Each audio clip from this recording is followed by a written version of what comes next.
సమాజదర్శిని ప్రేక్షకులందరికీ శుభోదయం.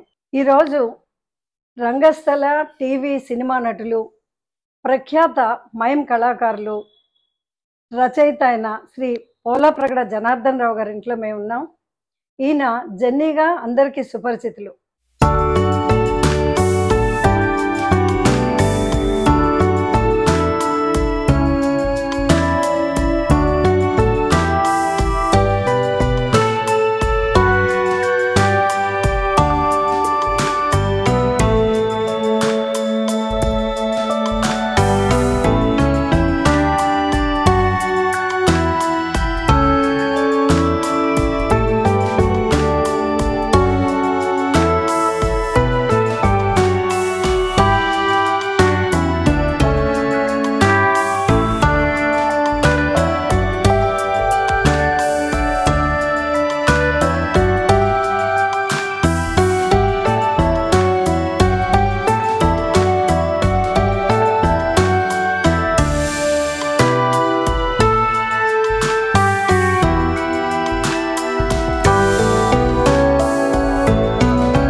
ఈరోజు అంతర్జాతీయ రంగస్థల దినోత్సవం సందర్భంగా మనం వారితో కాసేపు ముచ్చటిద్దాం.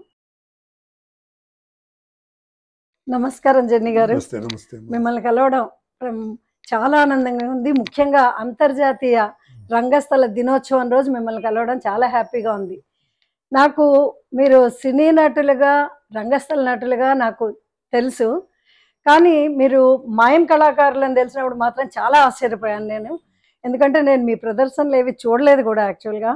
తర్వాత ఇంకో విషయం తెలిసింది ఏంటంటే మీరు రచయిత అని. వెంటనే మీ పుస్తకాలు తీసుకుని చదవడం కూడా జరిగింది.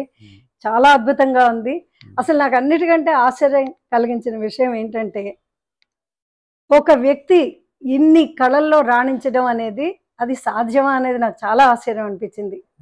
ముఖ్యంగా మీరు ఒక పక్క ఉద్యోగ బాధ్యతలను నిర్వహిస్తూనే ఇవన్నీ కూడా చేశారు.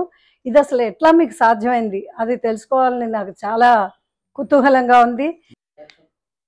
అంతర్జాతీయ రంగస్థల దినోత్సవం సందర్భంగా మీ రంగస్థల ప్రస్థానం గురించి మా ప్రేక్షకులకి వివరిస్తారా? అసలు నిజం చెప్పుకోవాలంటే పుట్టుకతో ప్రతి వ్యక్తి నటుడే. కానీ ఎటొచ్చి ఆ నటనని ఓ పద్ధతిగా తీర్చిదిద్ది దాన్ని రంగస్థలం మీద ప్రదర్శించినప్పుడే రంగస్థల నటుడు అనిపించుకుంటాడు. లేకపోతే ప్రతి జీవి నటుడే. మన ఇంట్లో మన అమ్మ నాన్నలు తీసుకుంటే వాళ్ళిద్దరూ కూడా నటులే. అమ్మ కోపం వచ్చినప్పుడు నాన్న కాముగా ఉంటాడు, మెల్లిగా మాట్లాడతాడు. ఆ నాన్న కోపం వచ్చినప్పుడు అమ్మ మెల్లిగా మాట్లాడుతుంది. అది నటనలో ఒక భాగమే, నటన జీవితంలో ఒక భాగం అయిపోయింది. అందు గురించి నటన ప్రస్థానం గురించి చెప్పుకోవాలంటే ముందర తల్లిదండ్రుల్ని గురువులుగా తీసుకోవాలి. ఎస్పెషలీ మా అమ్మ నాకు చిన్నప్పటి నుంచి కూడా ఈ నాటక రంగంలో నటన విషయంలో నాకు చాలా ప్రోద్బలం చేసింది, చాలా హెల్ప్ చేసింది. నాకు స్టేజ్ ఫియర్ అంటే ఏమిటో తెలియకుండా చేసింది. నేను చిన్నప్పుడు యాకలవీయుడు, అశ్వత్థామ ఇలాంటి ఏకపాత్రాలు మేము చేస్తుంటే స్కూల్ కెరియర్లో మా ఇంటికి ఎవరైనా చుట్టాలు వచ్చినప్పుడు మా అమ్మ వాళ్ళకి భోజనం ఏర్పాట్లు చేసే లోపల మామయ్య గారికి నీ ఏకలవీయుడు ఏకపాత్ర ఏమైనా వినిపించరా, ఆయన చాక్లెట్ ఇస్తారు అని ఎంకరేజ్ చేసింది. నేను రెచ్చిపోయి యాక్ట్ చేసేవాళ్ళం. ఆయన ఏదో బాగుందిరా, చాలా బాగుందిరా అప్రిషియేట్ చేశారు. అక్కడ బీజం పడింది. ఓహో, మనం మంచి పని చేస్తే అప్రిషియేట్ చేస్తారు అన్నది చిన్నతనంలోనే పడింది. ఆ రోజుల్లో మా మా మాది పెద్ద కుటుంబం, 7 అప్పచెల్లెళ్ళు, 3 అన్నయ్యలు, ముగ్గురు, నేను ఆఖరివాడిని. మా అన్నయ్య ఫ్రెండు బొబ్బా నాగేశ్వరరావు అని మా ఊర్లో విఎల్డబ్ల్యూ, ఆయన పల్లె పొడుచోని పినిశెట్టి శ్రీరామూర్తి గారి నాటకం ఆయన డైరెక్ట్ చేస్తూ దాంట్లో కుర్రాడు వేషం కావాల్సి వచ్చింది. 10-12 ఏళ్ళ కుర్రాడు చేస్తే నన్ను దాంట్లో తీసుకుని నాకు అతను ట్రైనింగ్ ఇచ్చి స్టేజ్ ఎక్కించాడు. స్టేజ్ ఎక్కించేటప్పటికి దాంట్లో నేను నటిస్తుంటే మా ఊరు ప్రెసిడెంట్ గారు అప్రిషియేట్ చేసి ఒక వెండి గ్లాసు బహుమతి ఇచ్చారు. నా ప్రథమ బహుమతి అది తీసి, ప్లస్ ఆడియన్స్ అందరూ కరణం గారు అబ్బాయి, మా నాన్నగారు కరణం చేసేవారు, కరణం గారు అబ్బాయి భలే యాక్ట్ చేశాడు, ఇది అది అని చప్పట్లు కొట్టడంతో చప్పట్లకి రుచులు మెరిగాం, ప్రైజులకి రుచి మెరిగాం. అంటే మీకేమీ భయం అనిపించలేదా? అదే భయం ఎలా పోయిందంటే మా అమ్మ వేసిన బీజం చుట్టాలు ఎవరైనా ఇంటికి వచ్చి ఆవిడ పెద్ద ఎడ్యుకేటెడ్ కాదు, కానీ కామన్ సెన్స్ ఆవిడకున్న పరిజ్ఞానంతో చక్కగా నన్ను తీర్చిదిద్దింది. తర్వాత స్కూల్లో యానివర్సరీకి వాటికి నాటకాలు వేస్తూ ఉండేవాళ్ళం. తర్వాత కాలేజీకి వచ్చేటప్పటికి కల్చరల్ సెక్రటరీగా నాటకాలు వేయడం. తర్వాత కొంచెం పైకి కొంచెం ప్రస్తావన మాకు కాలేజీ నాటకాలని శ్రీపాద పట్టాభి గారు మా గురువు గారు, ఆయన డైరెక్ట్ చేసేవారు. ఆయన దగ్గర యాక్ట్ చేసి, ఆయన గరిపాటి రాజారావు గారి శిష్యుడు, చాలా గొప్ప డైరెక్టర్ ఆయన, మంచి హాస్య నటుడు కూడా. బాపు గారికి మంచి మిత్రుడు. నాకు బాపు గారికి రికమెండ్ చేసింది ఆయనే, మా గురువు గారి. అట్లా నా కాలేజీ కెరియర్లో స్టార్ట్ అయ్యేటప్పటికి, తర్వాత కాలేజీ అయిపోయిన తర్వాత ఉద్యోగం గురించి హైదరాబాద్ వచ్చాను. హైదరాబాద్ రావడానికి కారణం కూడా ఆ రోజుల్లో మూసీ కినారే అని చెప్పి ఆంధ్రప్రదేశ్ వీక్లీలో ఇక్కడ రంగస్థలం గురించి, నాటకాల గురించి రివ్యూ వచ్చింది. అది చదువుతూ ఉండేవాళ్ళు. అది చదువుతూ ఉండేటప్పటికి మనం పెద్దవాళ్ళ దగ్గర, పెద్ద పెద్ద డైరెక్టర్ల దగ్గర మనం యాక్షన్ నేర్చుకుంటే ఇంకా వృద్ధిలోకి రావచ్చు, ఇక్కడ రాజమండ్రిలోనే ఉండిపోతే ఎట్లాగా, మనం అందుకని అయితే మెడ్రాస్లోనే ఉద్యోగం చేయాలి, లేకపోతే హైదరాబాద్లోనే ఉద్యోగం చేయాలి అని. సో మీకు నటన మీద పట్టుదల అయితే వచ్చింది. చిన్నప్పుడు దానిలో ఏదో సాధించాలి అనేటువంటి ఒక ఇదే చిన్నప్పుడే. చప్పట్లు, వెండి గ్యాస్, బహుమతులు ఏదైనా మనిషికి అంతే కదా. ఇంటికి ఎవరైనా వచ్చారనుకోండి, నీ చీర బాగుందమ్మా అంటే సంతోషిస్తారు, నీ బొట్టు బాగుందమ్మా అంటే సంతోషిస్తారు. వచ్చిన వాళ్ళకి ఏదో కొంచెం వాళ్ళకి పసుపు కుంకుమ పెడితే అయ్యో మనకి ఇచ్చారని సంతోషపడతారు. ఆ సంతోషం బీజం నాకు నాటక రంగం మీద చిన్నతనంలో పడింది. అట్లాగే స్పోర్ట్స్లో కూడా నేను బాగా మా ఇంటర్ డిస్ట్రిక్ట్ టోర్నమెంట్స్ ఆడేవాడిని. స్పోర్ట్స్లో కూడా మా అన్నయ్యే నాకు గురువు. మా అన్నయ్య మంచి ప్లేయర్. నేను బాల్ బ్యాడ్మింటన్ అండర్-16 నేషనల్స్ ఆడా.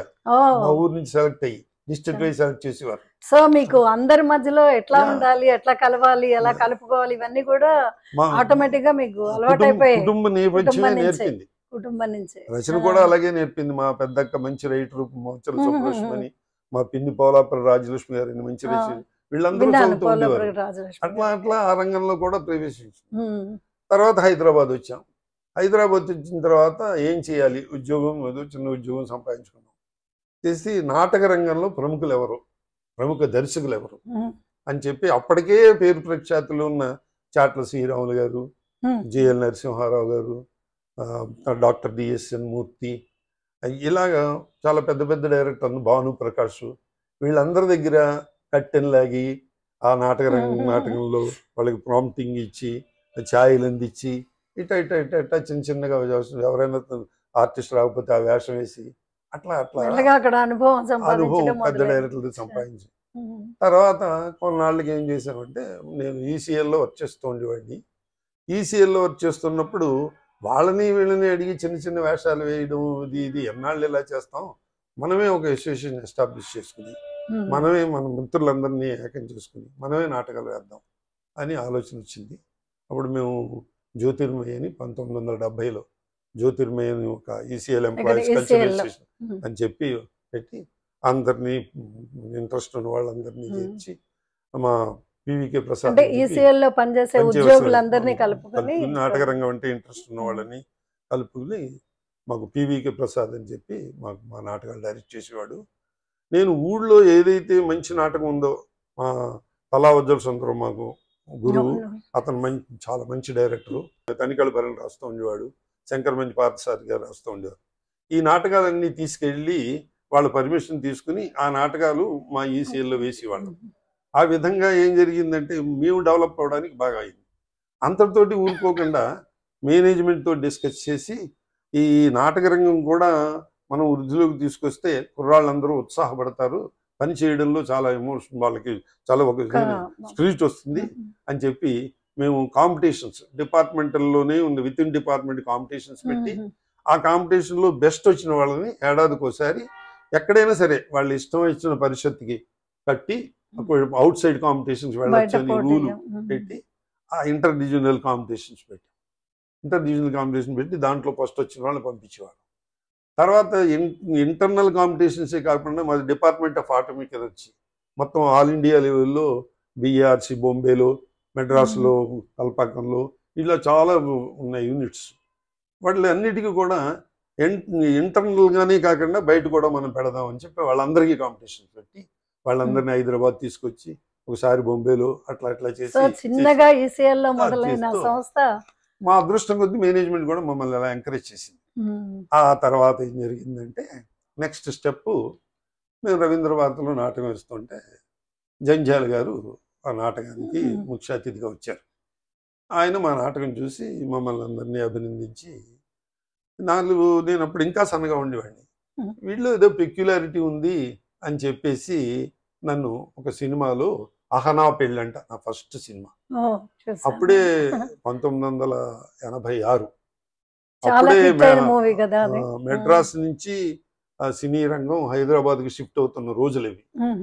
ఆ రోజుల్లో ఆయన హైదరాబాద్లో అహనా పెళ్ళని సినిమా తీశారు. సినిమా తీసి దాంట్లో నాకు ఛాన్స్ ఇచ్చారు. రామానాయుడు గారు ప్రొడ్యూసర్.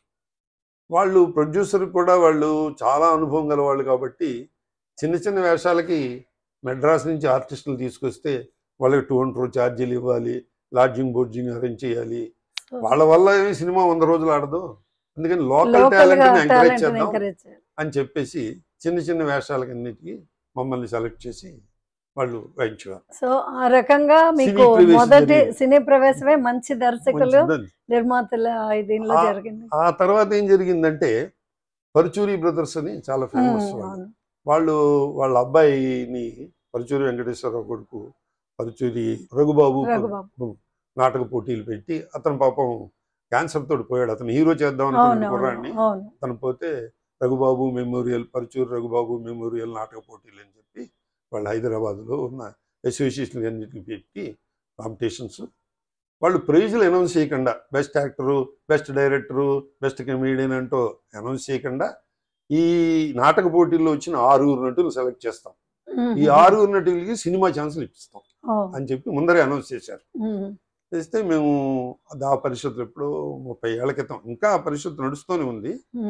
చేస్తే దాంట్లో మేము తల్లావజ్జల సుందరం దర్శకత్వంలో శంకరమంచి పార్థసారథి గారు రాసిన దొంగల బండి అనే నాటకం వేశాం. దాంట్లో 6 మొత్తం 12 ట్రూపులు పార్టిసిపేట్ చేశారు. 12 ట్రూపుల్లోంచి దర్శకులు, జడ్జెస్ జేవి సోమయాజులు గారు, శంకరాభరణం సోమయాజులు గారు, తర్వాత ప్రఖ్యాత రచయిత ఎండమూరి వీరేంద్రనాథ్, వీళ్ళు జడ్జిలు. వీళ్ళు మొత్తం పరిషత్తులో యాక్ట్ చేసిన వాళ్ళందరిలోనూ ఉత్తమమైన 6 సెలెక్ట్ చేశారు. 6లో నేను ఒకటి. 6లో చాలా మంది, తర్వాత శివపార్వతి అనే అమ్మాయి చాలా సినిమాల్లో చేసింది, ఇప్పటికీ చేస్తుంది. తర్వాత రఘునాథ రెడ్డి అని చెప్పేసి అతను కూడా యాక్ట్ చేస్తున్నాడు. వైజాగ్ నుంచి ఒక మందులని అతను సెలెక్ట్ చేశారు. ఇలా ఈ 6కి సినిమా ఛాన్సులు ఇప్పించారు. దాంట్లో నా అదృష్టం కొద్ది ఏం జరిగిందంటే అప్పుడే మోహన్ గాంధీ గారి కర్తవ్యంని విజయశాంతితో పిక్చర్, చాలా హిట్ పిక్చర్ చేశారు. ఆయన ప్రాణదాత అని చెప్పి నాగేశ్వరరావు గారితో పిక్చర్ తీస్తున్నారు. దాంట్లో ఒక మామగారు వేషం ఒకటి, దాన్ని నాకు పరుచూరి వెంకటేశ్వరరావు రికమెండ్ చేస్తే బ్రహ్మానందం మామగారు చేసి ఆ ప్రాణదాత సినిమాలో నేను యాక్ట్ చేశాను. యాక్ట్ చేయడంతో సినిమా పెద్దగా ఆడకపోయినా నాకు మంచి పేరు వచ్చింది. అబ్బాయి ఎవరు కొత్తగా బాగానే చేస్తున్నాడు చేసి అని చెప్పి లోకల్గా ఉన్న, అప్పుడు విపరీతంగా 86 తర్వాత నుంచి హైదరాబాద్లో సినిమాలు బాగా మొదలయ్యాయి. ప్రతి వాళ్ళు కూడా మెల్లిగా పరిచయం అవడంతో కానీ మీరు చాలా సినిమాల్లో కామెడీ ఎందుకంటే దర్శకుల దృష్టిలో కొన్ని కొన్ని పాత్రలు వీడు హీరోకి బాగుంటాడు, వీడు విలన్కి బాగుంటాడు అని కెమెరామెన్ దృష్టిలోను దర్శకుల దృష్టిలోను ఒక విధమైన అభిప్రాయం వస్తుంది. నా పర్సనాలిటీ నా ఫేస్ వాల్యూ చూసి కామెడీగా పనికొస్తాడు అని డైరెక్ట్ సెలెక్ట్ చేశారు. ఇంకా అది 1-2 సినిమాల్లో కామెడీ బాగా చేస్తున్నాడని పేరు వచ్చేటప్పటికి ప్లస్ లోకల్ ఆర్టిస్ట్ సెలవు పెట్టుకుని ఆఫీస్కి సెలవు పెట్టుకుని వెళ్ళి వాళ్ళం చేసి అట్లాగా మెల్లిగా 2000 వరకు సెలవు పెట్టుకుని చిన్న చిన్న వేషాలు 1 డే మ్యాచ్లు ఆడుతూ ఉండేవాడు ఉద్యోగం పోకుండా. 2000 సంవత్సరంలో వాలంటీర్ రిటైర్మెంట్ తీసుకుని ఇంకా ఫుల్ ఫ్లెడ్జ్డ్గా సినిమా రంగంలోకి నేను యాక్టివ్గా వర్క్ చేయడం మొదలుపెట్టాను. ఇప్పటి వరకు కూడా చేసి అంటే ఇదివరకు అంటే మనం చేసిన మంచి పనులు ఏవైతే కీర్తిని తీసుకొస్తాయో మంచి వేషాలు కూడా తీసుకొస్తాయి. నేను చేసిన మంచి సినిమాలు అంటే మీరు చేసినవన్నీ కూడా మంచి హిట్ పిక్చర్స్ కాబట్టి ఆటోమేటిక్ గా లక్కీగా ఏం జరుగుతుందంటే అమ్మా మంచి వేషం వేసిన సినిమా హిట్ అవ్వకపోతే మనం గుర్తింపు రాదు. మనం వేసింది చిన్న వేషం అయినా సినిమా హిట్ అయింది అనుకోండి చాలా మంచి పేరు వస్తుంది, మనకు కూడా ఉత్సాహం వస్తుంది. అలాగే యమలేలు సినిమా ఆలీని హీరోగా పెట్టి కృష్ణారెడ్డి అది 200 రోజులు ఆడింది ఆ రోజుల్లో. దాంట్లో నాకు ఒక ఎడిటర్ వేషం ఇచ్చారు, చెల్లాయికి పెళ్లి అవ్వాలి మళ్ళీ కవిత్వం రాసి తీసుకొస్తాడు. పెళ్లి ఒక్కసారి కాదు మళ్ళీ జరగాలి. బాగుంది, చాలా బాగుంది, నిజంగా మంచిగుందా? చెల్లికి మళ్ళీ పెళ్లిని కోరుకోవడం కొత్త సెంటిమెంట్ అద్భుతంగా ఉంది. గట్లయితే డిసైడ్ చేస్తావు వెయ్యికి చేస్తానా? అది నేను పత్రికలో ప్రచురించకపోతే వాడు పెద్ద దాదాగిరి చేస్తాడు. చాలా మంచి ట్రాక్ అది. అది చూసిన తర్వాత నాకు ఆ సినిమాలో మంచి పేరు రావడంతో అన్నపూర్ణ వాళ్ళు ఈవీవి సత్యనారాయణ గారు జంజాల్ గారు అసిస్టెంట్, ఆయన హలో బ్రదర్ సినిమా నాగార్జున తోటి తీస్తూ దాంట్లో ఒక మార్వాడి కూడా మంచి. ఆ తర్వాత ఏం జరిగిందంటే చిరంజీవి గారి పిక్చరు శంకర్ దాదా జిందాబాద్ లో నాకు పిలిచి వేషం ఇచ్చారు. నేను చిన్నప్పటి నుంచి అంతే, ఎవరో రాంగ్ ఆన్సర్ చెప్పమన్నా చెప్పేవాడిని కాదు. పెళ్లి చేసుకున్నప్పుడు ఆయన వయసు ఎంత? 13 కదండి, 13.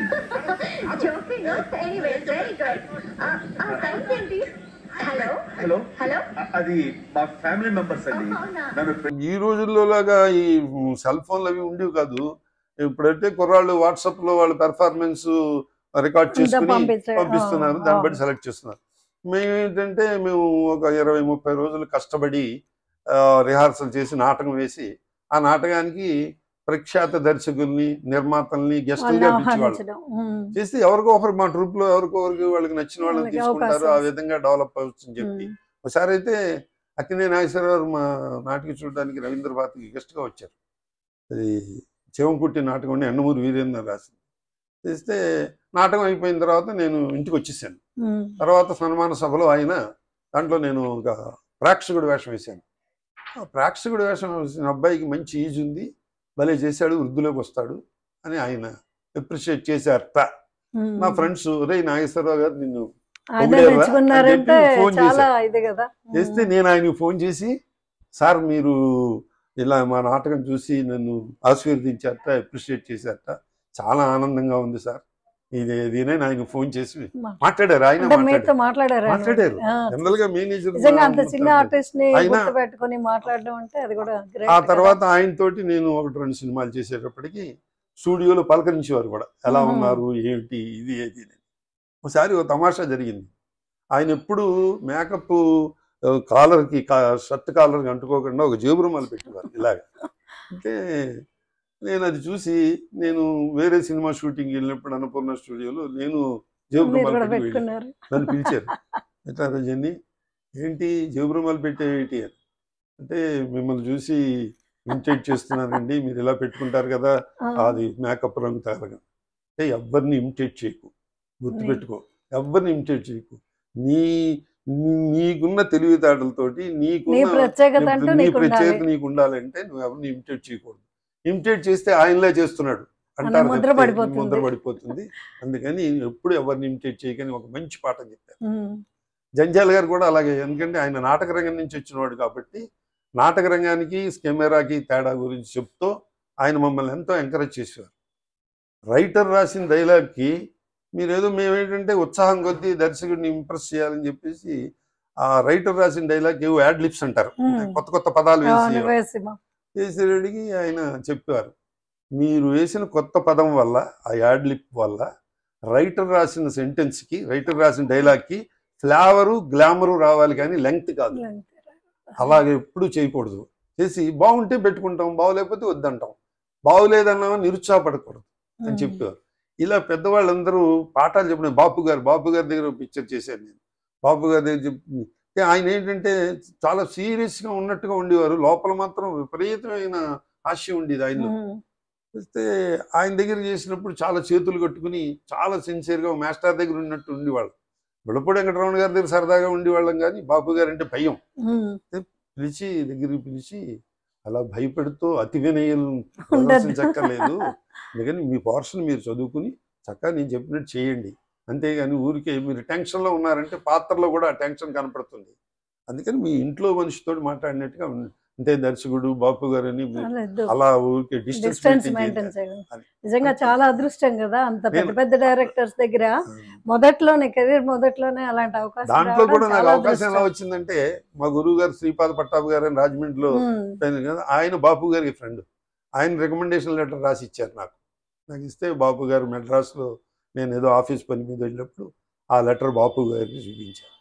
అయితే ఆయన లెటర్ చదువుకుని మేము పెళ్లి పుస్తకం అనే సినిమా హైదరాబాద్లో ఇంకో 6 నెలల్లో తీస్తామండి, అక్కడికి వచ్చినప్పుడు మీకు ఫోన్ చేయిస్తాను, మొత్తనే అటు ఇటు మెడ్రాస్ తిరుగుతూ ఉద్యోగం పాడు చేసుకోవద్దు, ఆ టైం వస్తుంది.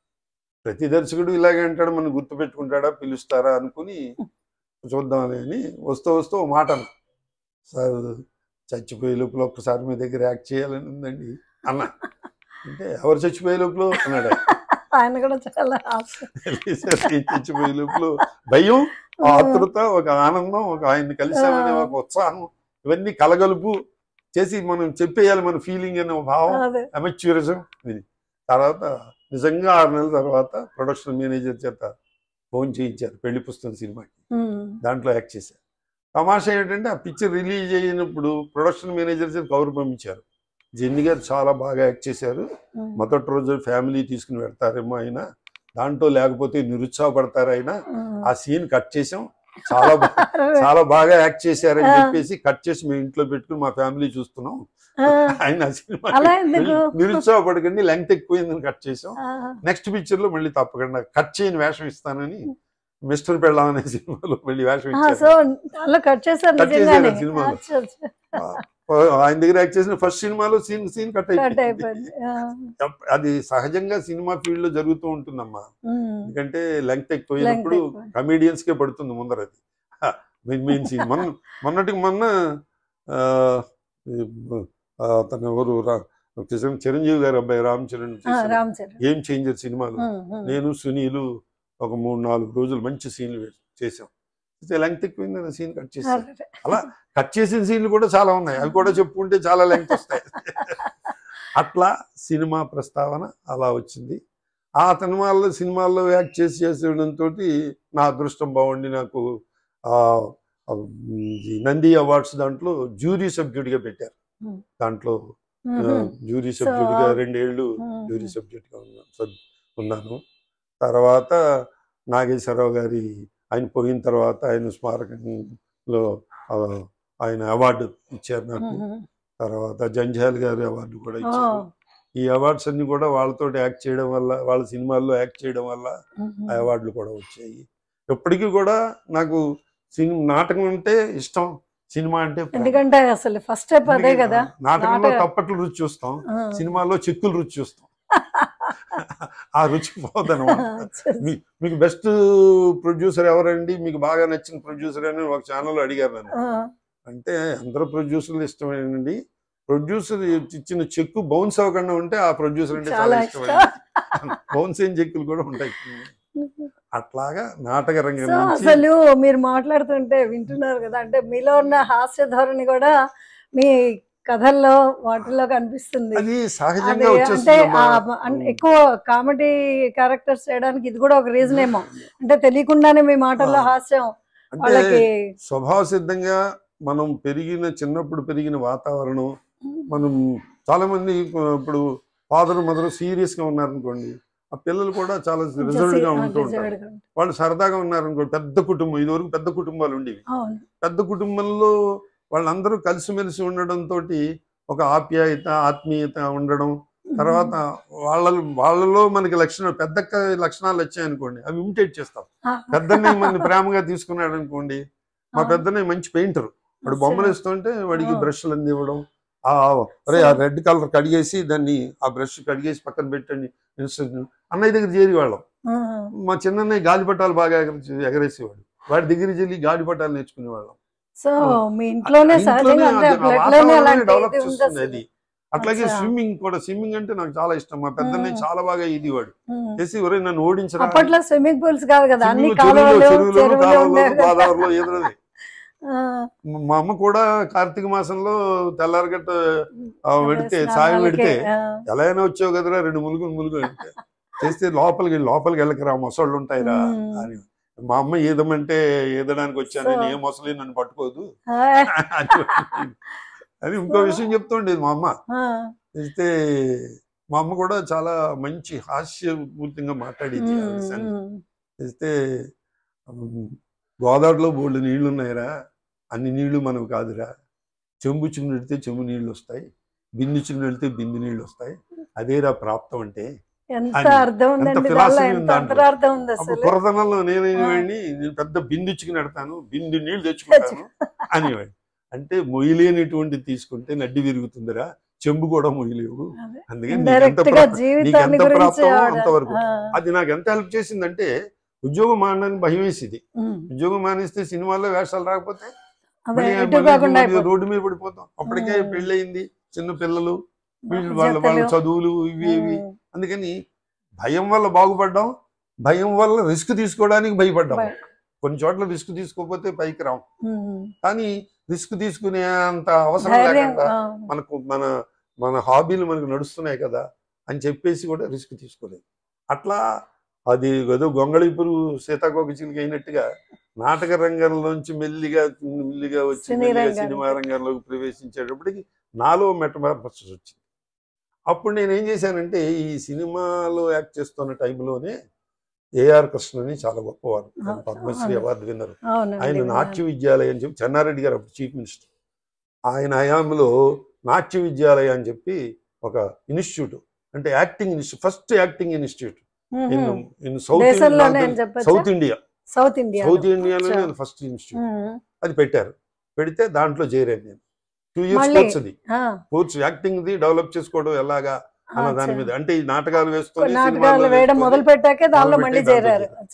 దాంట్లో చేరి ఆయన శిష్యరికంలో ఏం చేసాం. తర్వాత అక్కడ చదువుతుంటే ఆల్ఫ్రెడ్ ఫారెన్ అని చెప్పి ప్యాంటోమైమ్ కాలేజ్ ప్రిన్సిపాల్ ఫ్రమ్ ప్యారిస్, ఆయన వచ్చి రవీంద్ర భారతిలో ప్యాంటోమైమ్ ప్రోగ్రామ్ ఇచ్చారు. ఫస్ట్ టైం మైమ్ అంటే ఏమిటో తెలుసుకున్నాం అన్నమాట. అంటే 1 గంట సేపు ప్రోగ్రాం, రంగస్థలం మీద అన్నీ మాట్లాడి నవ్వించే వేషాలు, లేకపోతే ఒక సౌండ్ శబ్దం వచ్చి వీణ వాయించి, లేకపోతే ఫ్లూట్ వాయించి, లేకపోతే పాట పాడి శబ్దంతో కూడిన నాటలనే ఉండేవి. శబ్దం ఆ ప్రక్రియలో ఎక్కువగా ఉండేవి. ఈ మైమ్లో ఏంటంటే శబ్దం ఉండదు, శబ్దం లేకుండా కమ్యూనికేషన్, సైలెన్స్, మాట్లాడకుండా నవ్వించడం, మాట్లాడకుండా ఒక రసోత్పత్తి చేయడం, ఆంగికాభినయం, మన కదలికలతోటి ఒక భావోత్పత్తి కలిగించడం చేసేటప్పుడు నేనైతే అసలు చాలా థ్రిల్ ఫీల్ అయిపోయాను. ఫస్ట్ టైం చూడడమేమో థ్రిల్ ఫీల్ అయిపోయి ఈ ఆర్ట్ నేర్చుకోవాలి అని చెప్పి కుతూహలం పడింది. చేస్తే ఆయన ఆ నెక్స్ట్ డే సెలవు పెట్టి అక్కడ ఇప్పుడు బంజారా హిల్స్, మన ఇప్పుడు ఇది వెంకటేశ్వర స్వామి గుడి చూడు, బిర్లా టెంపుల్, అక్కడ ఆ పక్కనే పెద్ద కొండ మీద ఒక చిన్న హోటల్, పెద్ద హోటల్ ఉండేది. ఆ హోటల్లో దిగారు ఆ ఫారినర్. నేను హోటల్కి వెళ్ళి, సార్ నేను థియేటర్ స్టూడెంట్ని, ఇట్లాగా నిన్న మీ ప్రదర్శన చూశాను, నాకు ఆర్ట్ నేర్చుకోవాలని ఉందండి అన్న. ఇంగ్లీష్లో కమ్యూనికేట్ చేయడం కూడా సరిగ్గా వచ్చేది కాదు ఆ రోజుల్లో, ఏదో తడబడుతూ వచ్చిరాని ఇంగ్లీష్తో మొత్తానికి ఎట్లాగోట్లాగా కమ్యూనికేట్ చేస్తే వెరీ గుడ్, చాలా మంచిది. చాలామంది నా ప్రదర్శన చూశారు, నిన్న చప్పట్లు కొట్టారు. కానీ నేర్చుకోవాలని తప్ప నుండి వచ్చినవాడు నువ్వు ఒక్కడవే. నేనేం చేశాను, నువ్వేం నేర్చుకున్నావు, నేనేం చేశాను చేసి చూపెట్టాను. నేను షాక్ అయిపోయాను. అట్లా అడుగుతారని ఊహించాం కదా సార్. నేను ఒక ప్రేక్షకుడిగా థ్రిల్ అయిపోయి అలా చూస్తూ నోరెలా పెట్టుకుంటూ చూశానండి.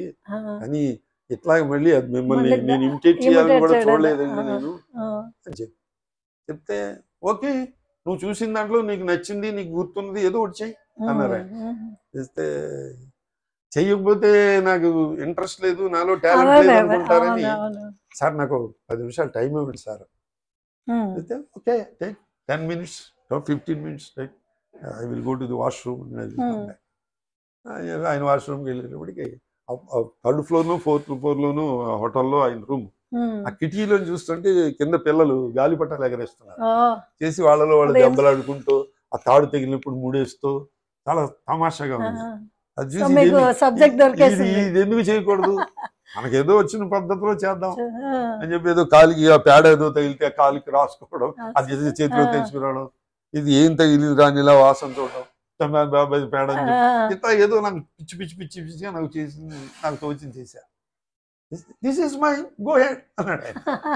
అదేంటండి అంత తేలిగ్గా అంటారండి, ఇది పెద్ద గొప్ప ప్రక్రియ, ఇది అలాగా ఫండమెంటల్స్ లేకుండా ఎలా చేయగలం, నేర్చుకోవాలండి. ఏబిసిడి నేర్చుకోకుండా ఓ వాక్యం ఎలా రాయగలం, అలా రాకుండా ఓ పదం ఎలా రాయగలం. నటనలో అది ఏబిసిడీలు అనమాట. చేస్తే అప్పుడు ఆయన నేను ఒక 6 months ఇండియా వస్తున్నాను, మ్యాక్స్ మిల్లర్ భవన్లో కోర్స్ కండక్ట్ చేస్తున్నాను నేను, 45 days వర్క్షాప్, అది దాంట్లో జాయిన్ అవ్వు అన్నారు. 45 days నాకు సెలవు దొరకదండి, సెలవు దొరికితే ఇప్పుడు సినిమాల్లో విపరీతంగా యాక్ట్ చేసేవాడిని, సెలవు దొరికే వన్డే మ్యాచ్ ఆడివ్వండి ఆడుతున్నాను అక్కడ. అంటే వస్తే ఓ పని చేయి, నీకు 5ంటికి ఆఫీస్ అయిపోతుంది కదా, 5 తర్వాత వచ్చి నాకు అసిస్టెంట్గా వచ్చి.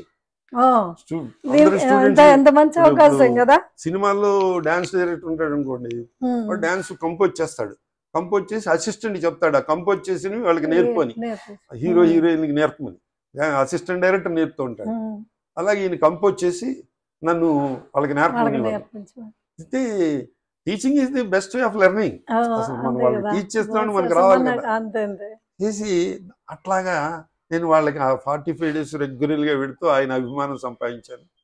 ఆయన అభిమానం సంపాదించడం వల్ల ఆయన రికమెండ్ చేస్తే నాకు ఫారెన్లో దుబాయ్, బెహ్రాన్, సౌత్ ఆఫ్రికా ఆ కంట్రీలో ప్రోగ్రామ్ ఇచ్చే ఛాన్స్ ఇప్పించారు ఆయన. నేను ఆ కంట్రీకి వెళ్ళాను. తర్వాత అది నేర్చుకోవడం వల్ల నాకు హెల్ప్ ఏంటంటే, ఇక్కడ చాట్ల శ్రీరాములు గారు ఇక్కడ దాంట్లో ప్రిన్సిపాల్గా మధు ఫిల్మ్ ఇన్స్టిట్యూట్లో ప్రిన్సిపాల్గా పనిచేసేవారు. ఆయన మధుసూదన్ రావు గారికి నన్ను రికమెండ్ చేసి నన్ను అక్కడ మైమ్ లెక్చరర్గా అపాయింట్ చేశారు. పిల్లలకి అప్పటికి 2000 అయిపోయింది. 2000 ముందర ఏం చేసేవాడిని అంటే డైరెక్ట్ గా ఆఫీస్ నుంచి ఇన్స్టిట్యూట్కి వెళ్ళిపోయి 6 to 7 1 hour క్లాస్ చెప్పేవాడిని. 2000 అయిపోయిన తర్వాత ఇంకా ఫుల్ ఫ్లెడ్జ్డ్ గా ఉద్యోగం రిజైన్ చేసిన, ఫుల్ ఫ్లెడ్జ్డ్ గా చేశాను. అక్కడే కాకుండా చాలా ఇన్స్టిట్యూట్ లో మేము ఇప్పటికీ నేను వెళ్తూ ఉంటాను.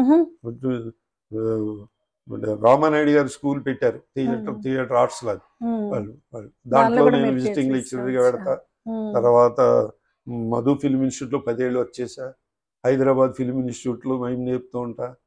ఇదివరకు బాగా మైమ్ ప్రదర్శనలు ఇచ్చేవాళ్ళం, ఎందుకంటే ఇచ్చేవాడిని 1 hour పైన ఇచ్చేవాడిని. మంచిగా చాలా ఇండియాలో అన్ని ప్రదేశాలు తిరిగాను. తర్వాత ఇప్పుడు పెద్దవాడిని, నాకు 80 ఏళ్ళు వచ్చేసాయి. ఇప్పుడు ఫిజికల్ ఫిట్నెస్ తగ్గిపోయింది. అందు గురించి పెర్ఫార్మెన్స్ ఓరియంటెడ్గా కాకుండా లెక్చరర్గా, టీచింగ్ ఫ్యాకల్టీగా కన్వర్ట్ అయ్యి టీచ్ చేస్తూ ఉంటాను.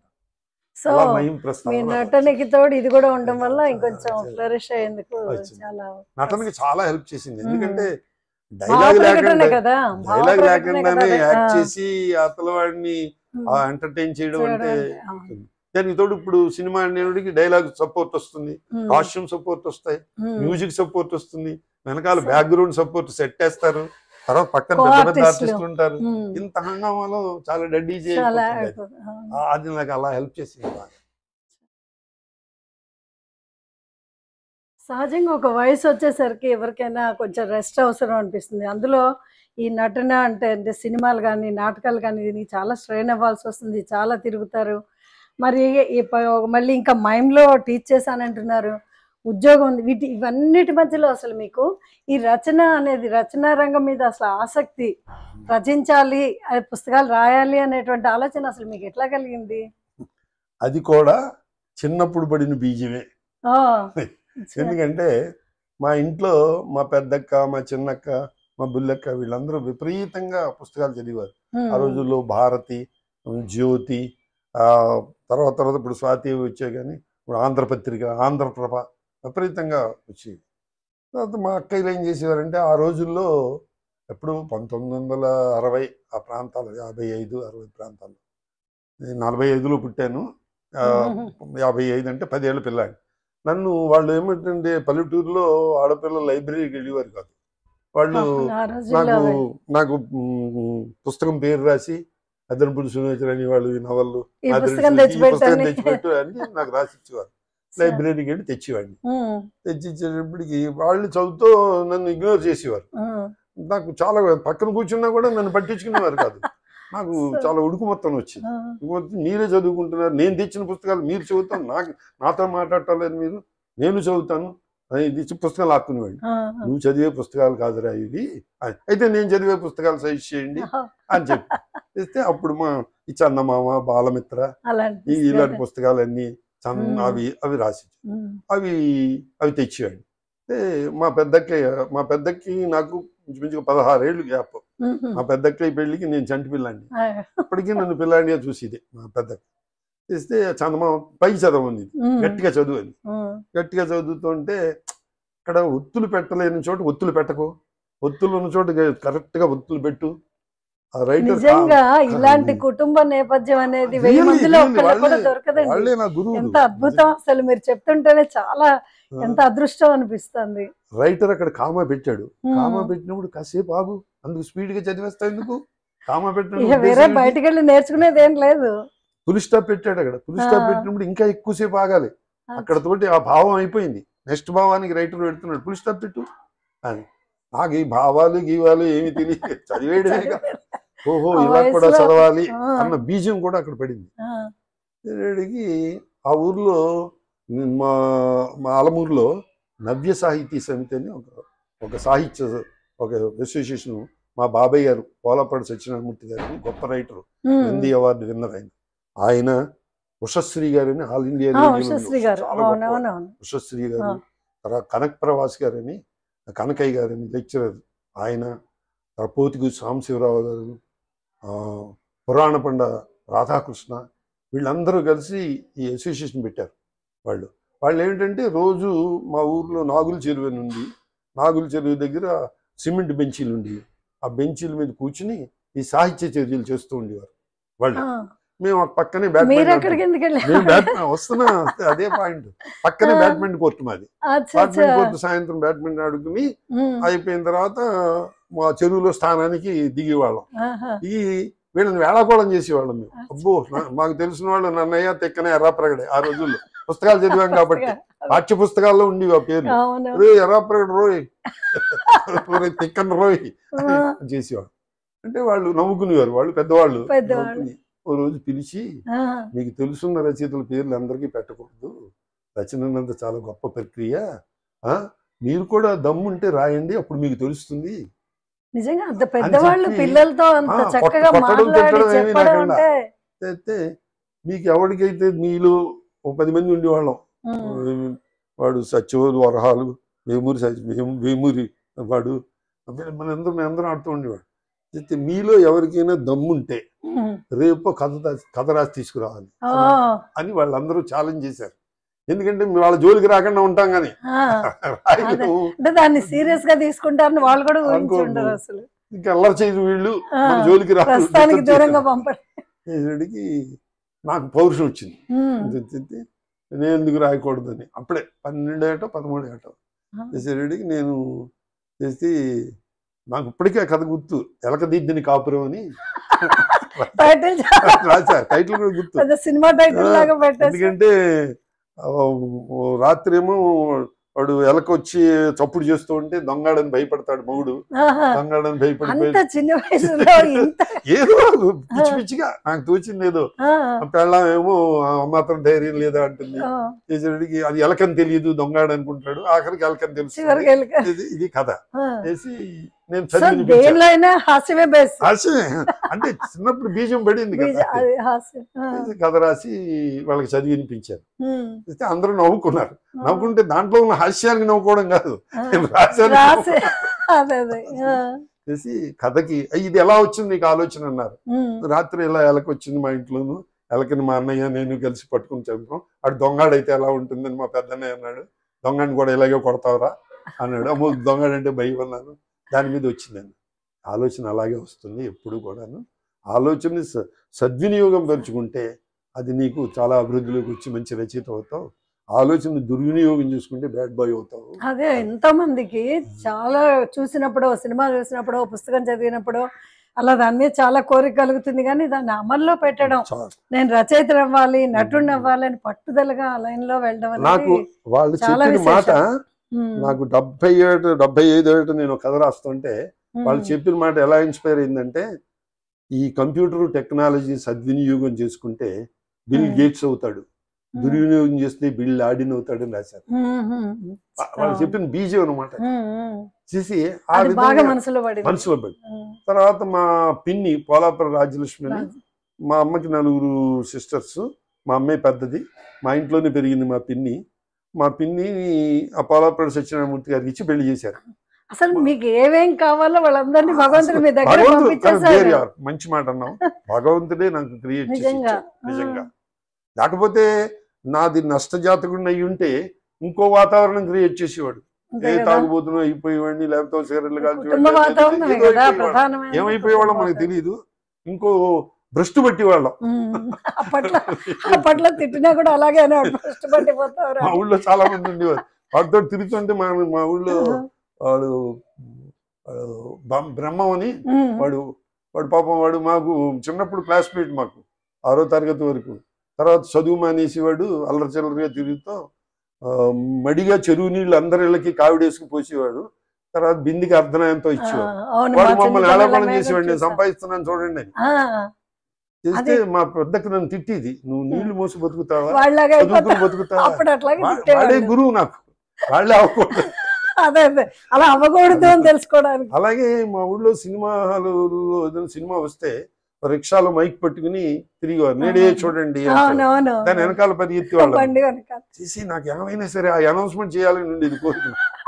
రిక్షా ఎక్కి మా పెద్దకితో చెప్తే రిక్షా ఎక్కి ఆ అనౌన్స్మెంట్ చేయడం ఎంత గొప్ప, ఏడిసో వెరీ వాడికి పావలా ఎంత ఇస్తారు, నువ్వు నిజంగా గొప్పవాడు అవ్వాలనుకుంటే ఇవన్నీ నేర్చుకుంటే రేడియోలోను సినిమాల్లోను వాటిలో చేయొచ్చు అని చెప్పి మళ్ళీ నాకు సినిమాల్లో నేను కారణం కూడా, నేను బాలనటుడిగా నాకు ఎక్కడికి వెళ్ళినా నాటక పోటీల్లో, అప్పుడు ఆ రోజుల్లో బాలనటులు తక్కువ ఉండేవారు, అయితే ఏదో ప్రైజ్ వచ్చింది నాకు బాలనటుడిగా.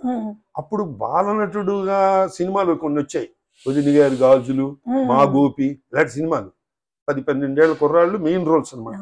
ఆ సినిమాలు చూసి వీడికంటే నేను బాగా చేస్తాను, వీడికంటే నేను బాగా చేస్తాను తెలియని అహంకారం, ఎందుకంటే బది చేస్తాం. ఈ కప్పులు పుచ్చుకుని మెడ్రాస్ వెళ్ళిపోతే వేషం ఇచ్చేస్తారు వాడికంటే బాగా అనుకుని మెడ్రాస్ వెళ్ళడానికి భయం వేసేది. ఎలా వెళ్ళాలో కూడా తెలియదు.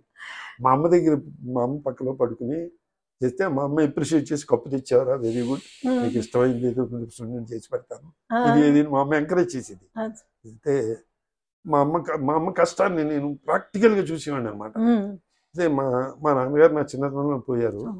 మా అమ్మ ఏమో ఈ పుల్లలతోటి, ఇప్పుడు ఈ స్టవ్లు లేవు కదా, పుల్లలతోటి కట్టెలతోటి కట్టిపోయి వంటుంటే ఆ పొగకి కళ్ళమ్మ నీళ్ళు వచ్చేవి. కళ్ళమ్మ నీళ్ళు వస్తే మా అమ్మ కళ్ళమ్మ నీళ్ళు ఏడుస్తోంది, మా అమ్మని ఏడవనివ్వకూడదు అని చెప్పి ఈ పుల్లలెడతలు ఉంటాయి కదా, ఆ పుల్లలెడతలు లోపలికి ఎండు పుల్లలు లాగేవాడిని, వస్తాయి మా అమ్మ ఆడవదని. అయితే ఆ పుల్లలెడితి ఓనర్ సాహిబ్ ఎన్నిబాయ్ లోపల తెళ్ళు ఉంటాయి లోపలికి వెళ్ళకు అనేవాడు. అంటే మా అమ్మ గురించి ఆ పుల్లలు లాగుతున్నానులే, మా అమ్మ గురించి లాగుతున్నాను కాబట్టి తేలు నన్ను కొట్టదు అనివాడి నేను చేస్తే. సో ఈ క్యారెక్టర్ మీరు ఒక కథలో వాడారు కూడా కదా, నేను మీ కథలు చదివాను. వాడు చెప్పిన మాట నాకు ఎంత బాగా మనసుకు నాటుకుపోయిందంటే, వాడు ఏమన్నాడంటే ఇప్పుడు అమ్మ మీద ప్రేమ కాదు, పెళ్ళాం వచ్చిన తర్వాత ప్రేమ ఉండాలి, అమ్మని చూడాలి అని వాడు డైలాగ్ వేసాడు. అంటే నాకు అది విపరీతంగా మనసులో ముద్ర పడిపోయింది.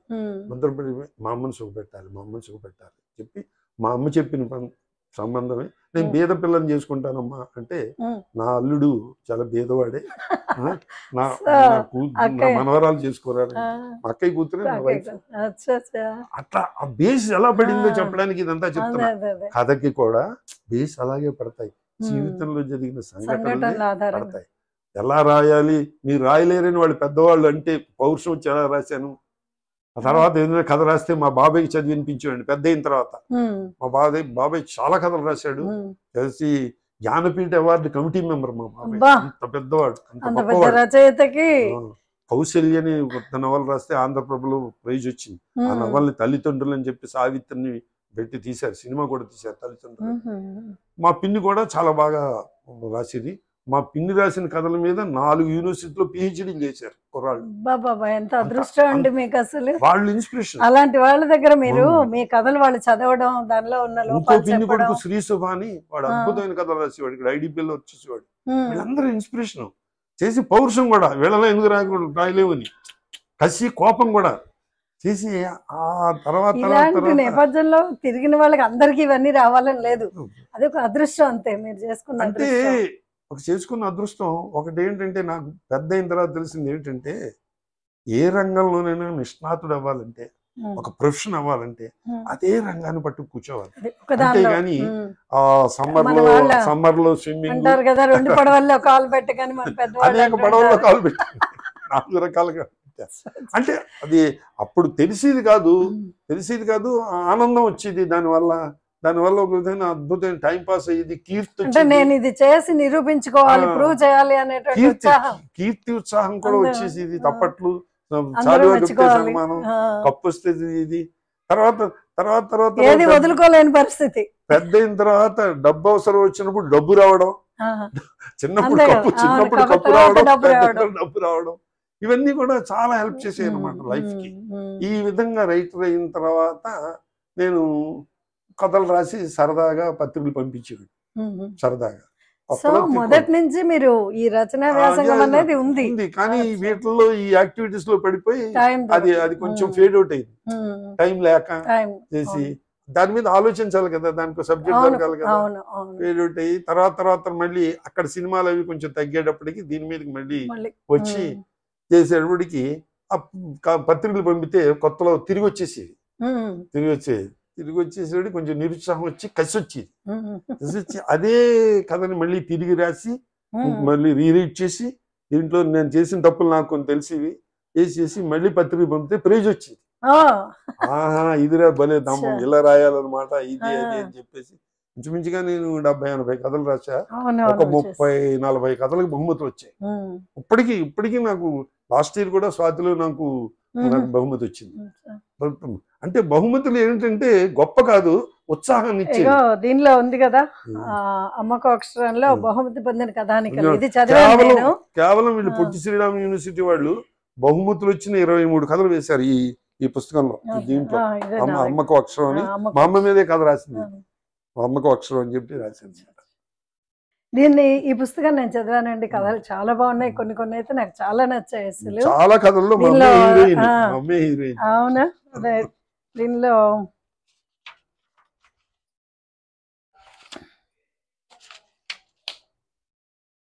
దీనిలో శ్రేయోభిలాషి నాకు చాలా నచ్చింది.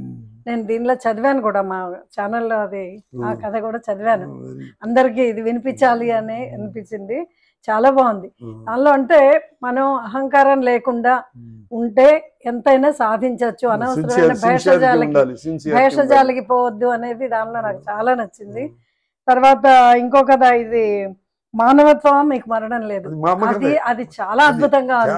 ఆవిడ క్యారెక్టర్ దానిలో మీ మదర్ నే మీరు ఊహించుకుని రాసారా? ముషిరాబాద్ లో ఉండేవాళ్ళం మేము. అప్పుడు మా అమ్మ మా చెల్లాయిలు నా దగ్గర ఉండేవారు. మా అమ్మ శీతాకాలంలో హైదరాబాద్లో ఇప్పుడు చాలా చలి ఎక్కువగా చలి, ఉండేది ఇప్పటికంట. అయితే అరుగు మీద ఎండలో అరుగు మీద కూర్చొని విష్ణు సహస్రనామాలు చదువుకుంటూ ఉండేది. ఆ వీధిలోనే ఖాన్ సాబ్ అని చెప్పి సైకిల్ షాప్ ఓనర్, అదే మీతో ఇందాక అన్నాను నేను. ఆయన వెడుతూ అమ్మ అచ్చాయే మా అమ్మకి హిందీ రాదు, ఆయన అన్నమాట అచ్చాయే అని.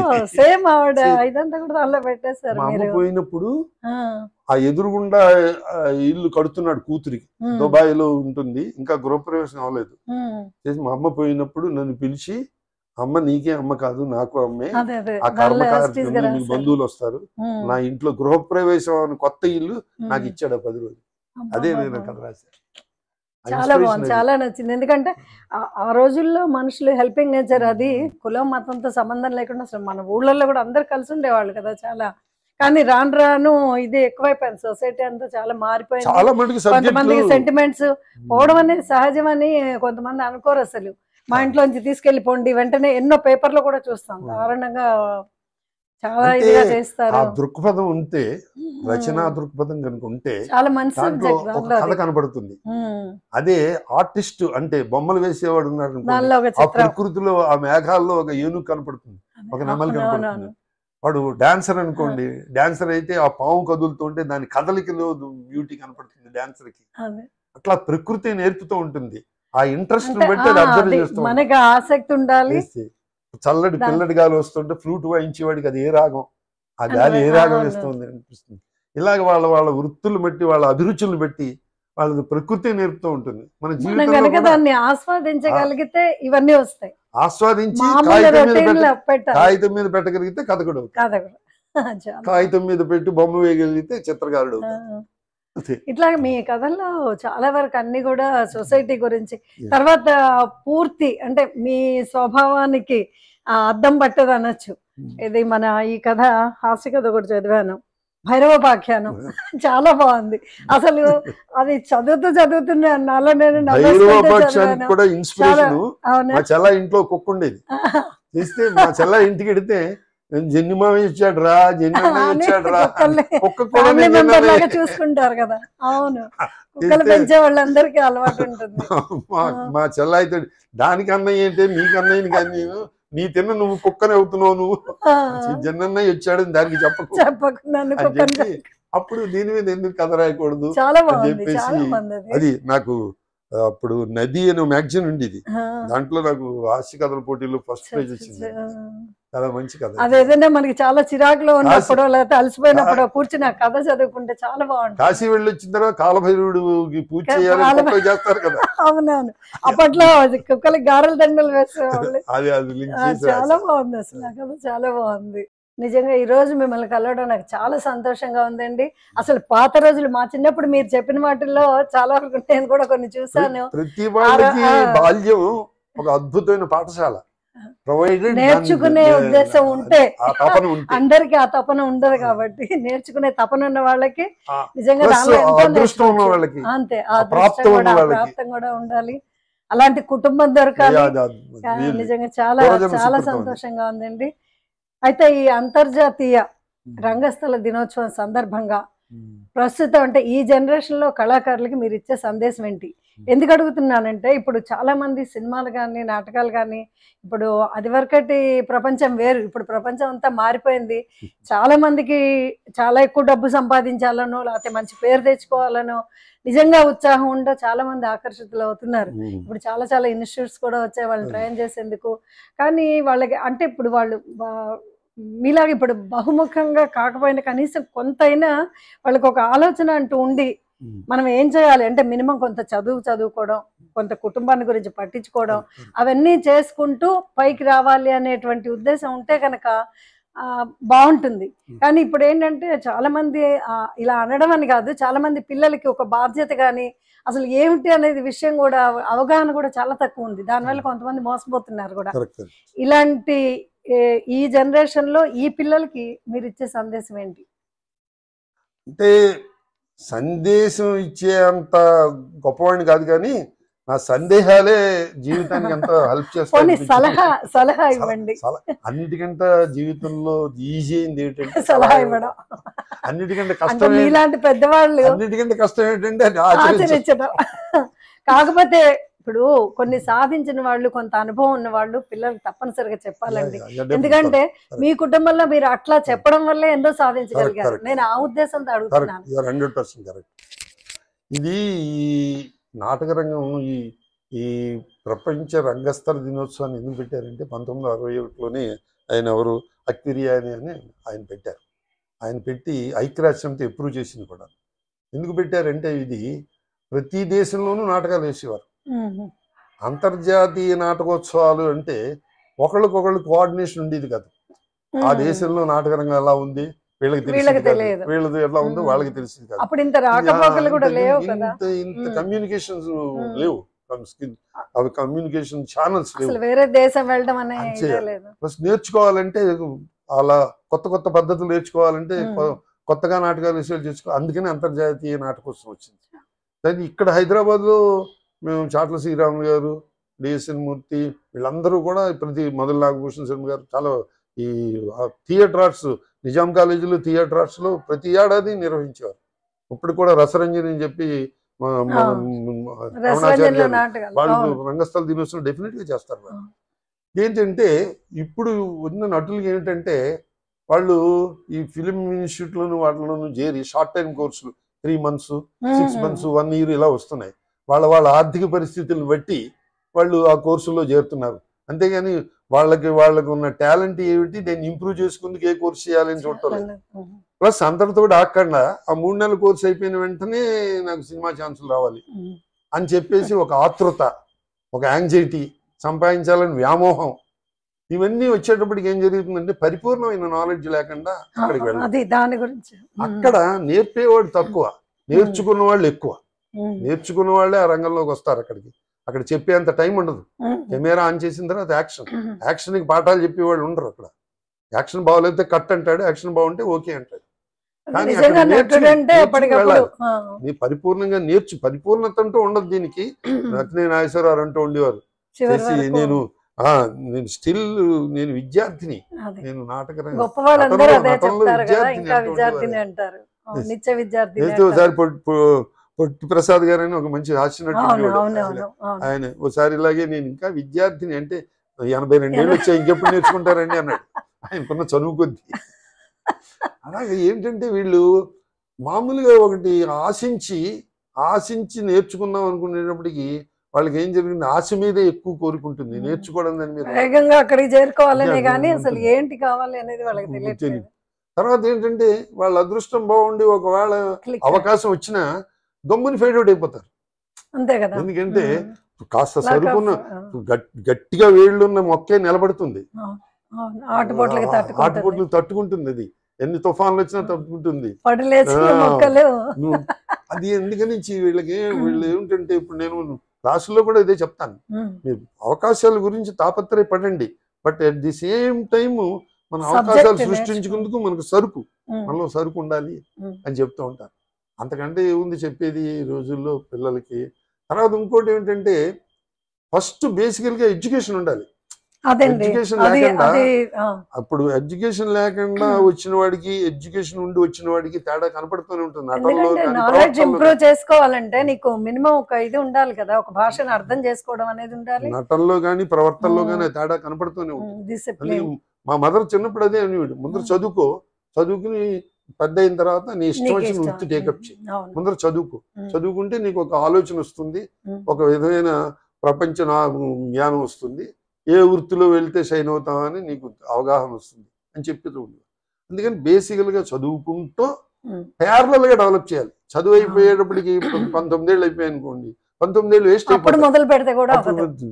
అందుకని చదువుకుంటూ ప్యారలల్ గా చేస్తే అప్పటికి కొంచెం బేసిక్ నాలెడ్జ్ వస్తుంది. అక్కడి నుంచి ముందర ఇప్పుడు 3 అంతస్తులు మేడ కట్టాలంటే పునాది లో లెవెల్లో వేస్తాం, 1 అంతస్తే కట్టాలంటే 1 లెవెల్లో వేస్తాం. పునాది గట్టిగా కనుక ఉంటే 5 అంతస్తులు మేడ కట్టచ్చు. పునాది చాలా తక్కువగా తీసి 1 అంతస్తుకే తీసి 5 అంతస్తులు కడదామంటే కూలిపోతుంది. అదే జీవితంలో కూడా జరిగేది. అది అంతకంటే ఇచ్చే సలహాలు. ధన్యవాదాలండి. థ్యాంక్ యూ అమ్మా. Thank you. మీకు కనుక ఈ వీడియో నచ్చినట్లయితే లైక్ చేయండి, షేర్ చేయండి, సబ్స్క్రైబ్ చేయండి.